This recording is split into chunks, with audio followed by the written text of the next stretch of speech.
Welcome to the Jboy Show, hosted by Jake Crain, the fastest growing sports show in the nation. I'm Coach Hugh Freeze. This is Super Bowl champion Brandon Graham. Hey, this is DJ Shockley, and you're watching. And thanks for watching the Jboy Show. Hello, everybody. Thanks for hopping in on another edition of the Jboy Show. As usual, I'm going to try and keep bringing you the best guests available, the most informative guests, and got another one today. Going to get to him in 1 second, but first, got to shout out our partners at betonline.ag. Head over there today. Online casino is always open. We got Major League Baseball going on. We got golf going on. We're carousing, getting through spring, trying to sprint toward this football season that'll be here before you know it. But if you want to make plays, head over to betonline.ag today. They've got every sport. They do an unbelievable job, and tell them that Jboy sent you. But excited to bring on a guy I haven't had on video yet. If you kept up with us for a while, he's one of the leaders in the clubhouse in appearances on the audio side. I'm glad we finally got to set this up. Stand out at Florida wide receiver, played in the league. You can catch him on the SEC network as a football analyst now, Sirius XM radio, can do all things. Mr. Chris Doering, CD, what is up, man? It's good to finally get you on video. Jake, it's good to be back, man. I've seen all these big time guests. I wasn't sure if I was going to get another invite, but I appreciate you reaching back out, man. Chris, you know you're one of my favorites, and shoot, you've been a guy that was willing to come on before it really got popping. You know I appreciate it. And shoot, you're big time, man. I can't turn on the SEC network without seeing you, especially during the fall. And then on Sirius XM, listen to you guys do a fantastic job, man. It's fun listening. I enjoy it. I appreciate it, man. I've been really excited for your success. And as you know, man, the first time that we got on the air together, man, kind of clicked. So it's been fun to watch your rise and to be invited back here to chop it up a little bit with you.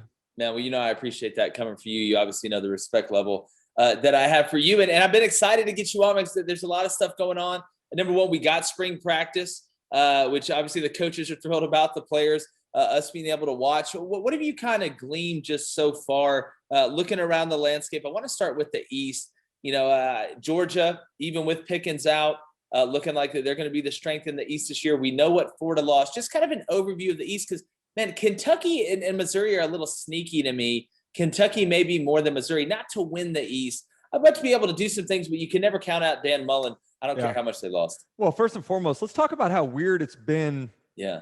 This spring. I mean, I think we're really seeing a change in spring football practice. And you know it, having been around it, been on the inside. Like the idea of rolling out the dog and pony show for the fans in the culmination of spring, that's kind of a thing that's, I believe, is going away. You know, Florida had their spring practices take place earlier than anybody else. They didn't even have a spring game. Obviously, a lot of that had to do with the COVID precautions. But you know, spring games are difficult with a lot of the older guys not participating in scrimmages and the numbers not being right. So I think you'll see as we get into these 2 weekends that we have coming up, the 17th and the 24th, we'll see a lot of what the SEC teams are doing. I believe in a little bit more controlled scrimmages. You don't have the old, hey, we're going to draft 2 teams and play one another. I think you'll see situational scrimmages take place. So I do think it'll be interesting to get our first kind of behind the scenes look at what's gone on during the spring, because much of what we've heard is just what the coaches have wanted us to hear. And much of the opinions, I think, across the league right now are what you mentioned. It's Georgia and everybody else, with a big gap between Georgia and the rest of the teams in the East. And we expect Alabama to be back where they always are. So things stay the same, but I do think it's interesting, particularly with Florida. You know, Florida gets over the hump last year, wins the East, beats Georgia, gets to the SEC championship game, and really plays Alabama better than anybody else did the entire season. And yet, you know, people aren't really giving them much of a chance this year. Obviously, they lose Kyle Trask. They lose a ton of weapons around him. But I do think there's a lot of talent that people are sleeping on, particularly at the receiver position. So can they get it right with Emory Jones or Anthony Richardson at the quarterback spot? Can they not lose much of a step from what they've had offensively? Because I do believe they'll be a little bit better defensively than they were last year. You can't be much worse. They were pretty bad, historically bad last year on that side of the ball. Yeah, and there's a lot of pressure on Todd Grantham this year to be able – and it's just so weird to me seeing Florida not be good on defense, because with all the athletes that they have, we know the problem's on the D-line, though. The D-line – yeah, well, then you're done. You're done. Yeah, Florida has been really good on the defensive line, and that's compensated in the past for issues they've had maybe in the secondary. And you saw it exposed last season because they couldn't get a pass rush. The only way they could get a pass rush was trying to get some pressure by bringing numbers, and left guys in one-on-one situations that teams took advantage of. Yeah, that's playing a dangerous game. The more you blitz, the more you leave yourself susceptible. The more you run stunt, which I'm just not a big run stunt guy, man. It always just made me nervous. So everybody be in their gap, be where you're supposed to be. But, you mentioned the quarterback battle. Is Emory Jones going to be the guy, Chris? I don't think it's a foregone conclusion. Now, with that being said, I hope it is, because he's been the exception to the rule at that position in college football. He came in highly recruited. Everybody was talking about him, but he's been patient. He's waited on the sideline. He's learned from Kyle Trask. He's developed as a quarterback. He's been dependable in relief situations. They've used him down in the red zone. So I think he's ready to go, but I don't necessarily think it's something that they're going to hand the job to him, because Anthony Richardson's a legitimate contender at the position. He's right here, Gainesville. Big, strong frame, nice arm. Has been impressive from what I've heard in terms of since the moment he stepped on campus. So I do think that he'll get pushed a little bit. That's what you want, Jake, right? Yeah, we want competition at every single position to where that elevates the play of the entire team. Yeah, and looking at Georgia, like you said, and I've said, obviously everybody, no pun intended, they're supposed to be the big dog in the East this year. You lose George Pickens, which is a big loss to me. I've talked about this in previous shows. It changes the way the defense plays you. Now you're not 100% sure. All right, they're going to have to shade to George, or they're going to bracket him when they go 2-man, or this, that, and the other. But just looking around, you see the defensive line they have. We know they're a little thin in the secondary. They did just pick up a kid from the transfer portal, West Virginia, Tyke Smith. I believe that's a pretty good player. But when you look at Georgia, and this is assuming JT Daniels can stay healthy, is this Kirby's best shot? Because what's crazy to me, Chris, is Georgia's been leading every time they've played Alabama under Kirby Smart at halftime and lost it every time. Mm-hmm. And it seems they just can't make the plays at the end. Is JT Daniels that guy?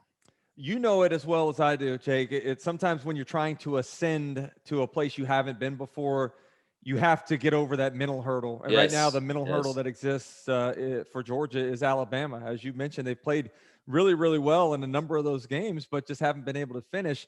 I believe that the combination of JT Daniels and Todd Monken is what they need to get over that hurdle. But it's also interesting. We're looking at a 4-game sample size, right? JT Daniels started the last 4 games of the season, and we're projecting what we expect this season to look like based upon that small sample size. Now, it got receivers involved on the outside that hadn't been involved earlier in the year. You mentioned the George Pickens injury, which I think is certainly a huge one. But if you had to sustain an injury at any position, receiver is one where they have a lot of guys that have some experience returning there.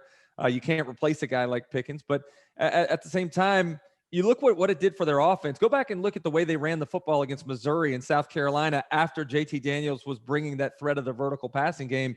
It works hand in hand. And at Florida, everybody thinks we were throwing the ball around every down. Well, if you look at it, it was pretty 50-50 in distribution between run and pass. But we set up the run by throwing the football down the field. Mm-hmm. And I think that threat that JT Daniels brings throwing the ball down the field is going to help everybody, including the running backs this year.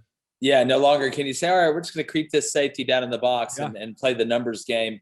And you're right. I mean, I say all the time, balance keeps you on the beam. And you're going to try, and either way, whether you're setting up the pass from the run game or setting up the run from the pass game, as long as you're able to kind of have that yin and yang, you tend to be able to move the ball. And again, I talked about Kentucky and Missouri at the beginning. I think Kentucky up front, just Mark Stoops has done such a good job building that team from the inside out. Now they're probably going to pass the ball forward this year, which I think could help them. Somebody whispered in their ear, it's not 1928 anymore. You can actually throw the ball forward. So I'm interested to see that. But, looking on the other side, Chris, Alabama. Real quick, before we move on, I do want to comment on Kentucky because Please do. I was thinking about this the other day. Like, I've been such a fan of Kentucky's the last few years, largely because of what Mark Stoops has been able to build there from basically nothing, turning into a place that's a legitimate landing spot for highly recruited players that Kentucky was never able to get in the past. And I like the way that they've built talent at every position to create that competition we talked about.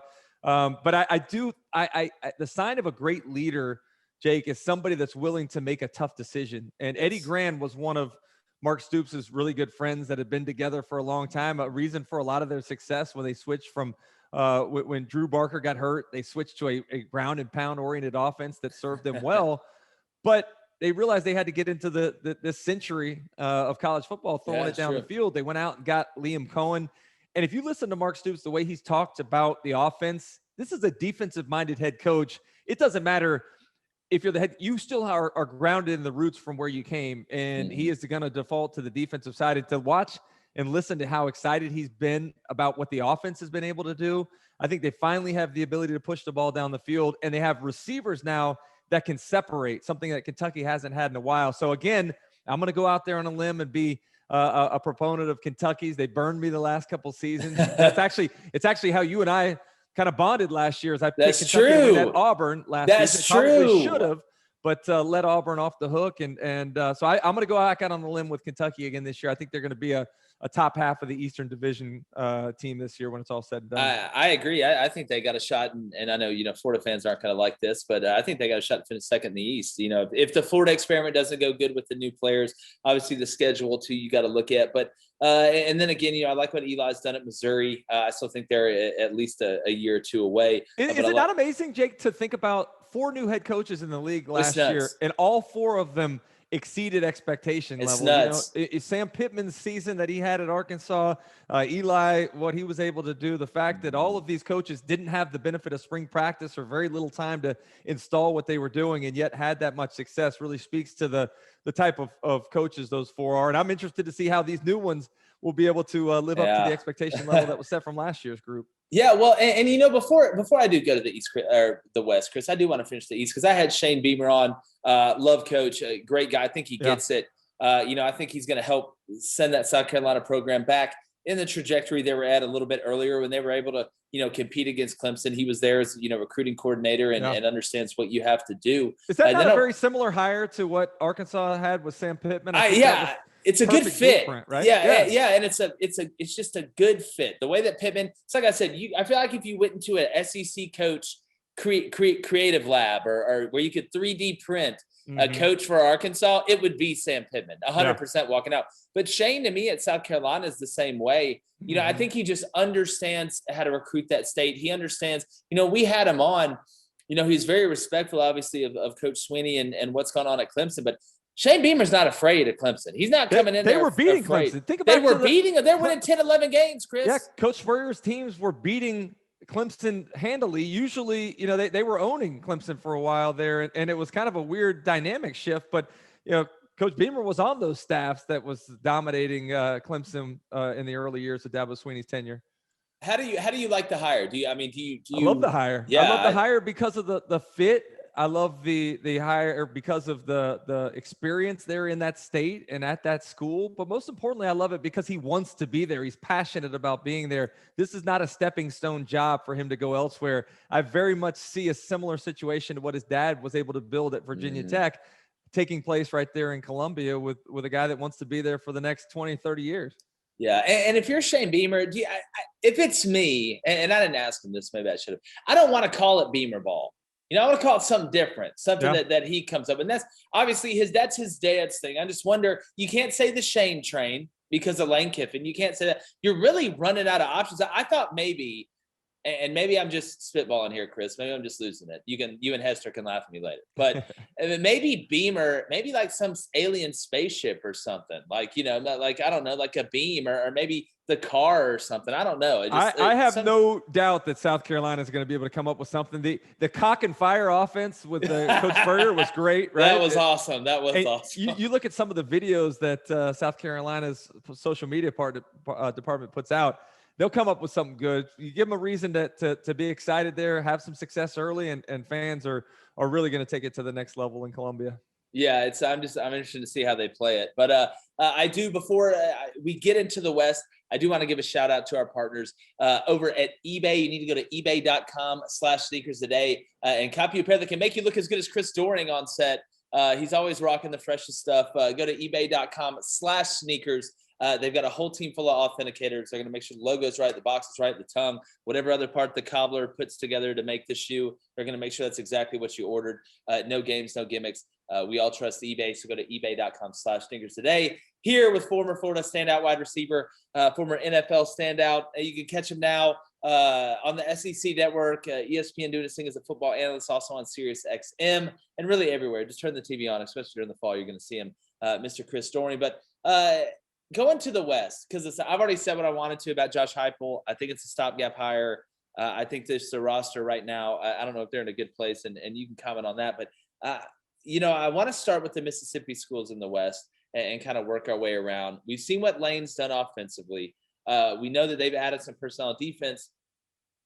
But Chris, I just don't think you can have sustained success in the SEC just going up tempo the whole game, because you're not going to be able to stop anybody. I mean, you're really not the elite teams. You may sneak around and beat Vanderbilt, and that's great. No offense to Vanderbilt, they try hard, I guess, but you have to go the speed limit sometimes. Am I crazy? I mean, has Ole Miss and Mississippi State consistently beaten anybody in the West? I mean, No. When they have, it's been hit or miss here or there, but I think you have to kind of do things differently. And I think Lane Kiffin has created a ton of excitement. It's exactly what they wanted in hiring a guy. Sorry about my alarm going off here. You're good, man. I know you got to go save the city. Yeah. But I do think that back at it.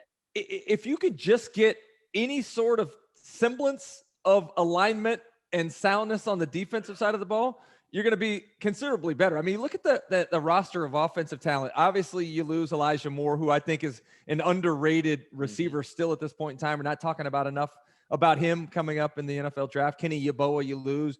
But you got Jonathan Mingo back. You got a lot of other talent there. The running back position's deep.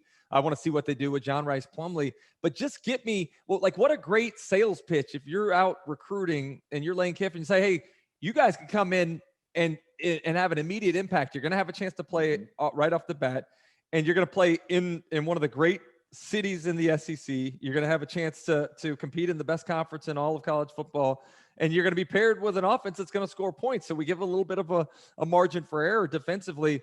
I do know that, like you said, I understand, hey, we do need to slow it down at time. We need to protect our defense. But right now, they're just so bad. I think your best defense is probably a good offense where you're able to just keep up with a team like Alabama the way they did this year. Yeah, so it's the old Globetrotters theory. We want to make it as exciting as possible. You probably know the outcome of the game, but we want to make it at least fun offensively to come see it.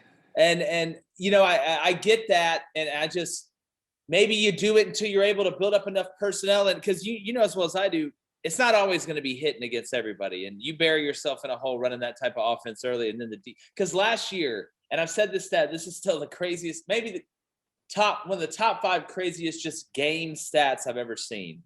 That in the Alabama Ole Miss game last year, if Ole Miss would have just not put a defense out on the field, just let Alabama go on air, they would have only given up 20 more yards than what they did. So just from a personnel standpoint, everybody talks about how depleted Arkansas was, and they were on their roster, depleted. Ole Miss was scraping the barrel on defense. I mean, it was, and I understand in that situation. I just wonder as they accrue more talent on defense, because they've recruited well. You're right. The philosophy, Lane Kiffin has taken over social media as a head coach in the college game. Does he not get it better than anybody else? Oh man, he does, and he's like in that perfect age gap. Too, where he gets it.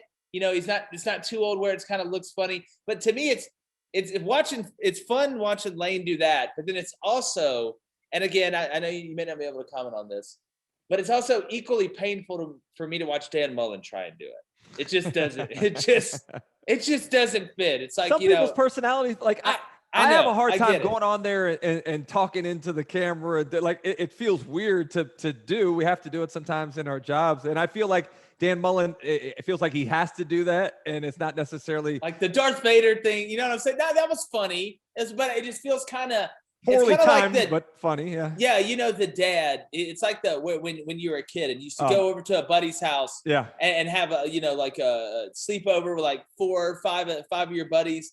Whatever, it just the dad's trying to be as cool as he can in front of the kids, and even as like an 11-year-old, you're like, you're forcing it, man. Like you're overacting really hard. But Lane's the guy you want to sit down and have some beers with. I have never had that opportunity, and I hope to at some point in time. I was supposed to actually go to Ole Miss. I was supposed to go to Oxford and Starkville last spring for the SEC spring tour, and obviously those things got canceled. So I'm looking forward to getting back out there. I think, man. I want to say Ole Miss's spring game is the 24th, and that weekend I think they have home baseball against LSU and the spring game. It would be a tremendous weekend to be in Oxford, Mississippi. Yeah, that's going to be a big blowout. Shoot, SEC baseball, man. You talk about dominating. We talk about football. SEC baseball is just on a different level. But staying, in the West. Hey, by the way, we got to mention we can't talk the state of Mississippi without mentioning the bomb that was dropped by ESPN's Football Power Index this week. Go ahead. Mississippi State coming in at number 8. I don't even think the most staunch Mississippi State fan could explain or even feel like that is a legitimate ranking at this point in time, given I know they improved as the season went on. I know you feel good about Will Rogers and some of the receivers, but you lose a lot of the main defensive talent on the other side of the ball. I don't know how they ended up being ranked that high, but certainly create a lot of conversation for guys like you and me. Yeah, I'm definitely going to take the under in that one for Mississippi State. And sometimes I wonder, and look, I'm not a fan of preseason rankings. Like, I'll do them and put them out, stuff like that, because you kind of got to, and it creates fodder or whatever.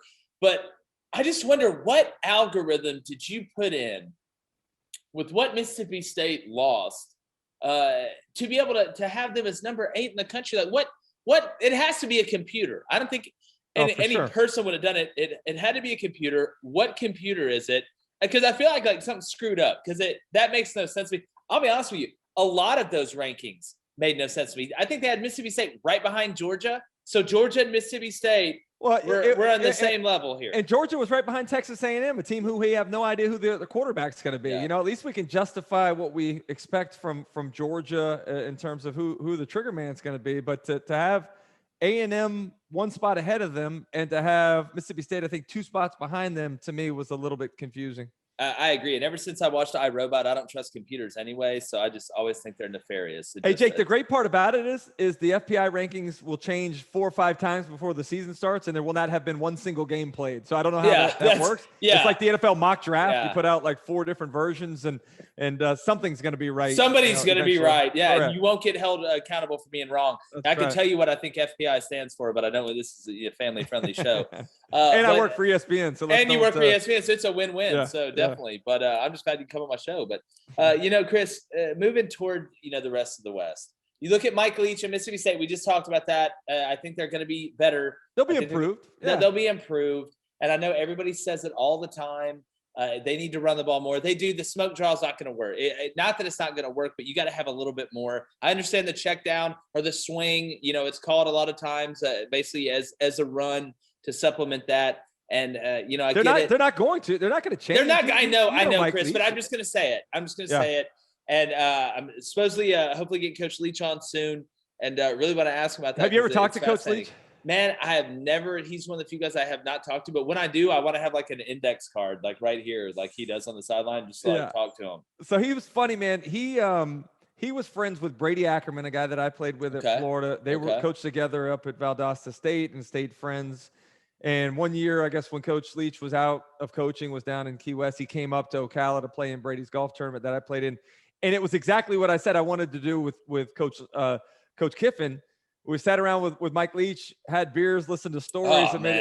He goes deep too. You gotta be able to stay awake, and had a great time with him, but really love what he brings to the conference, both in terms of entertaining football and personality. So they definitely, I was skeptical last year when he talked about a purge of the roster. You go look at the number of players that are gone from what started the season last year to where they are now, and the youth movement kind of led that resurgence in the second half of the season.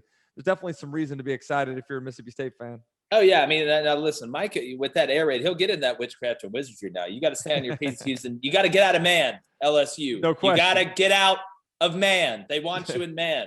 Anyways, Bo Pelini's not there anymore. But looking at Auburn and Alabama, Chris, obviously new coach, Brian Harsin coming in, has gotten really good reviews so far. Seems like there's a little more accountability at Auburn. It's a little more, I wouldn't say marine based, but there's to quote the great White Goodman, there's a new energy in the gym. That's the way it kind of seems. Yeah. And when you've looked so far at what Harsin's done, and I'm interested to see how Bo Nix transitions to that offense, being able to go some under center. I think it's going to help him, to be honest with you. Once he gets it down from an eye standpoint, it protects the O-line a little bit.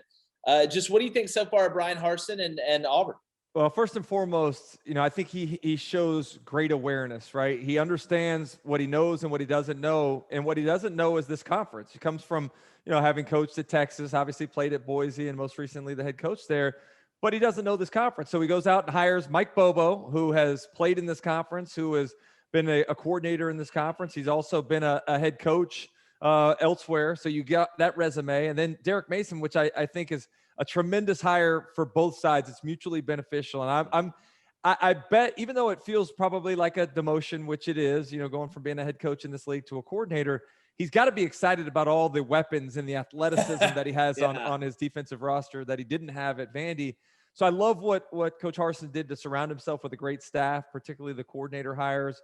And I love what he brings and what Mike Bobo brings in terms of the experience in bringing quarterbacks along. That's exactly what Bo Nix needs, is to be developed a little bit more. I feel badly for him, as much as he probably grew up wanting to be an Auburn player as part of that fan base, and having heard all the great stories about his dad. Now to have the fan base turn on him, it's a tough situation. And so, it might have been better served to go elsewhere, but at this point in time, it's a do or die year for him.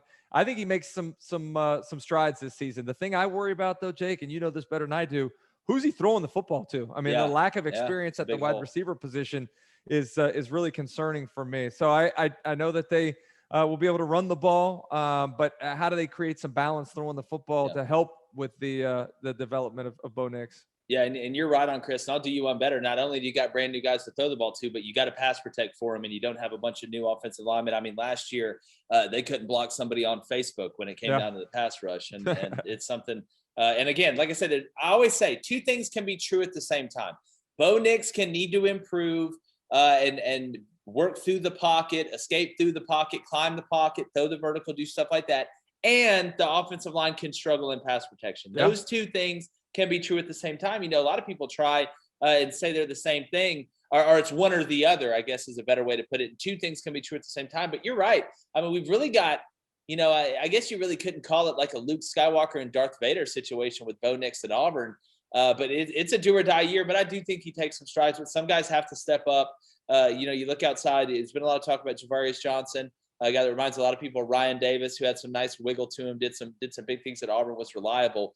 But, outside of that, Kobe Hudson, is a guy that people are looking for. Elijah Canyon did some stuff in the bowl game. But, Zebbie and Capers maybe. But the tight end, they're going to throw it to the tight end. I can't believe it, which that'll help. Yeah. The quarterback, I think he'll throw the check down, which will help. If I see an Auburn running back run an angle route, I may lose my mind. I literally, Chris, may lose my mind because they just haven't had anything like that. But, moving on and the Derek Mason hire, I agree. And maybe it's just me, but going to being the head coach at Vanderbilt, which, like I said, there's nothing wrong with that. Vanderbilt tries really hard at the end of the day. And then going to Auburn, you're kind of operating with a little different vehicle to me. It's kind of like, listen, I'm driving a nice, Hyundai that I just bought. It's nice. It's reliable. It's smart. I trust it. But then all of a sudden I go in there and now I kind of got a F-350 little Super Duty action extended cab, and I'm going to put a lift on it. Just see what happens. It's going to be fun for him. And I don't know how much you know him, but he's one of the best guys. He's a great guy. He's an conference. unbelievable guy. It's funny when you go to media days, which hopefully we'll be back doing in person this year. He would come without an entourage. He'd come the day before. He'd walk around in Radio Row. He would, glad hand. And you got to do that, I guess, as the Vanderbilt coach. But really a guy that we've had on our show so many times that just, likes to cut it up with us. One day he was he has a big, DJ spread. His wife bought him turntables and everything. So he come around doing a little of that for us. Just a guy that you kind of can't help but cheer for. So I'm excited about his new role in this league. I'm glad we kept him in this league for that matter.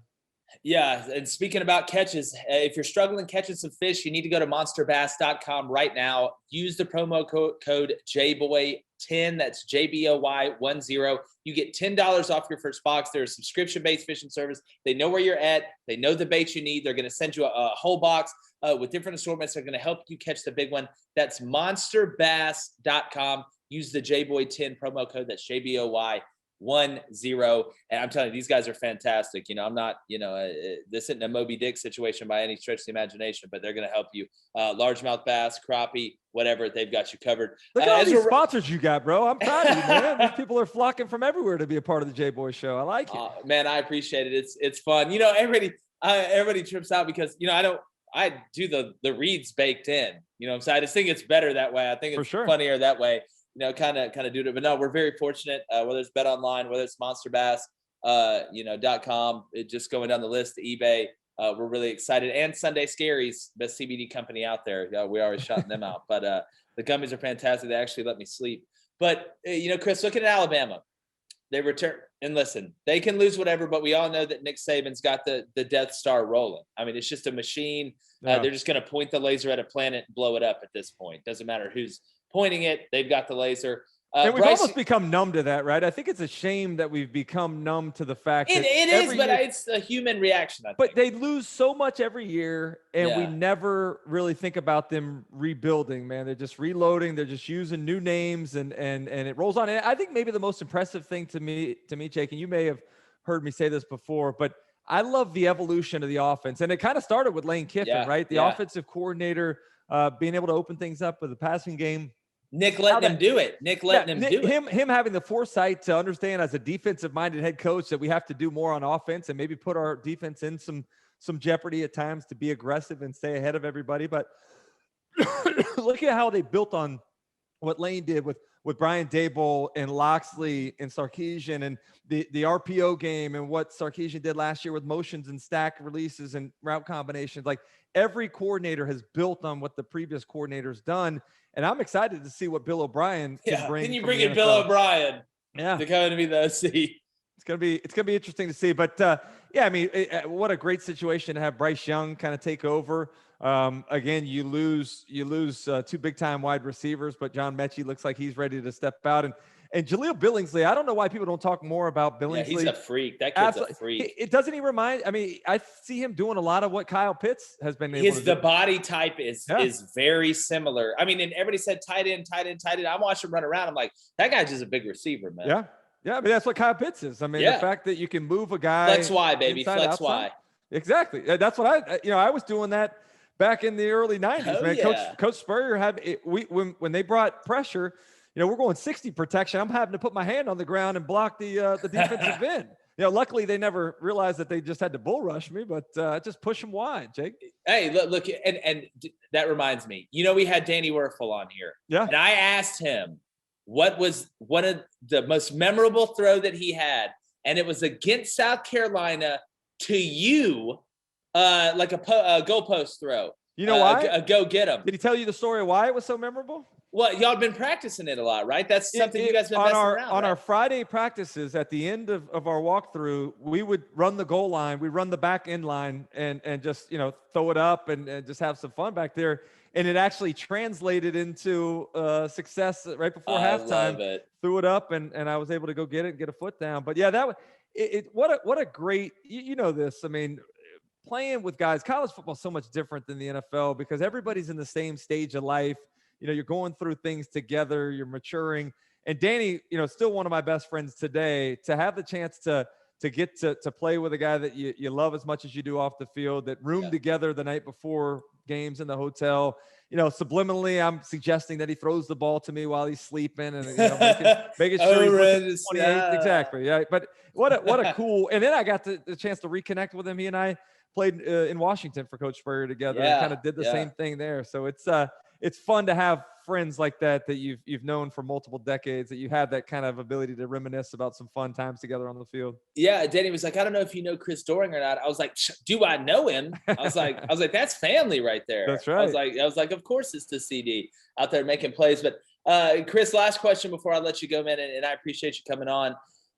Texas A&M and LSU, and we kind of touched on Texas A&M earlier. Man, I am of the firm belief. And look, I think Kellen Mond was a good player. I don't think Jimbo trusted him to throw the ball late in the game. And they didn't have to because the run game was so good. Yeah. They would just squeeze that you to death. That offensive line was unbelievable. Oh, my God. What people didn't give enough credit. That's right. They incredibly physical. The way that their running backs ran kind of paired well with the physicality up front on the offensive line. But I will say this. Let's don't take away from what Kellen Mond was able to do. I thought he made big improvements on third down, his accuracy, particularly on third down, and knowing where to go with the football. If you go back and watch that Florida game, Florida brought people from all over, and he was getting the ball out. He knew when he was protected. He knew when he needed to get the ball out quickly, and did it with great accuracy. Their third down, I want to say they were like 70-something% on third down, especially late in the ball game when they were able to come from behind and win. Yeah, and Jimbo did a good job. They were in a lot of 3rd and 1s and 3rd and 2s because that offensive line, like you said. But and I don't want that, Chris, to sound like I'm saying that Kellen Mond didn't do a good job operating what Jimbo Fisher wanted him to do. He did it obviously good enough to go, 11-1 and have a shot at the playoff. I just wonder if Jimbo is going to open, not that he has to when you're able to score those points, but you got to score against Bama. You got to score against some of its elite teams. And if that offense, and Jimbo's a quarterback, and deep down, I know quarterbacks, they want to throw it. I don't care what they tell you or what they say. They want to throw it. I wonder if they, and obviously them and Kentucky are on 2 different levels, but if they will open the ball up more or open the offense up more from a passing standpoint, especially if their offensive line isn't as dominant with a guy like Casatero or a guy like King, that they got to like that kid. Because Jimbo's smart enough to me to adjust to his personnel. That's what makes him a really good coach. Yeah. He's smart enough to do that. Just, do you think we may see a little more open offense from A&M this year? Yeah, I mean, I think he's always going to be a guy that wants to run the ball first. I mean, think about what they did at Texas A&M. Used a fullback, used a tight end. I mean, those are 2 positions that hadn't been utilized very often prior. What's a fullback? Yeah, exactly. But yeah, I mean, I think they want to have success running the football. They want to throw. Go back and look at some of the big plays last year. Came off of play action. I think they'll still continue to do that. But what a great job they've done in improving their physicality on both sides of the ball. Mike Elko's done a tremendous job with that defense. I don't think we've talked enough about that, but there was a time when that Texas A&M team was considered to be soft. They're not soft anymore. They've really become a much more physical team than I ever remember them being. Yeah, well, I mean, like you said, everybody talks about their offense, but defensively, they've made a big jump. They've really never had a problem scoring points. And you go back to Johnny Manziel, it's stopping anybody, and especially up front in the box in that front seven. But Chris Doering, man, unbelievable job as usual. I got to get you back here again. I know football season will be here before we know it. I got to get up in the studio. Dude, you got to come to Atlanta. You need to come to Atlanta. We'll do it live from in the studio. That sounds fun. And it would be an honor to have you, sir. And then we'll go for post-game festivities. Post-game festivities would be great. It'll be a real team effort. Do a lot of analyzing of the new season. It's going to be great. But I really appreciate it, brother. Tell everybody where they can find you on social media, where they can find you on Sirius, everything that you're doing. Because I'm listening, man. On my way to work every morning, I am listening to you guys on Sirius XM, and I'm going to have to renew my XM thing now. I'm just going to wait till the very end until they give me the best deal possible. Then I'm going to renew it, and I don't care if they're listening to me. Right? Hey, use up your free subscription that you got with that new car that they gave you there to come to Atlanta. But, I'm on every morning. Me and Peter Burns, 8 to 11 Eastern time on Sirius XM channel 374. It's the SEC channel, obviously the SEC network when things crank up in the fall, and on social media on Twitter at Chris Doering. And I got to promote the Instagram, man. The Instagram, I've been much more active on Instagram. I don't know why I don't have the same Instagram handle, but it's CDoring28 there on IG. All right, man. I appreciate it. And it's some pretty sick jerseys. Steve Spurrier back there. You got the Irving jersey back there. Hey, you know what? I got to tell you the story about the Dr. J jersey. Hit me with it. I was at Chris DeMarco's golf tournament a couple years ago. You know how they do. You've been out playing golf. You've had a few beers. You're feeling good. I got into a bidding war for that. And I actually, it wasn't framed at the time. So, I went home wearing the Dr. J. So I had to get it framed before I ruined the thing, man. That's sick. I can totally see that. We got to go play some golf too, man. We got to go play some golf. It'll be fun, but I appreciate you, brother. We'll do this again soon. Sounds good, Jake. Thanks, man. All right. Appreciate you guys as well. Subscribe on YouTube, Apple Podcasts, Spotify. Head over to Jboyshow.com. Get you some merch. We're helping you win the water cooler, baby. The best analysis you're going to get from the best guests. The most informative way to do it. It's been another edition of the Jboy Show. The Jboy's going. Like Chris Doering at the goal line. Gone. The Jboy Show is produced by David Cohn, Technical Director Dave Hammock, Creative Director David Culbertson, Audio Engineer Feyzan Shareef, Production Assistants Blaine Crain and Kyle Orr, Executive Producers Jake Crain, Vince Thompson, Steve Chamberlain, and David Cohn.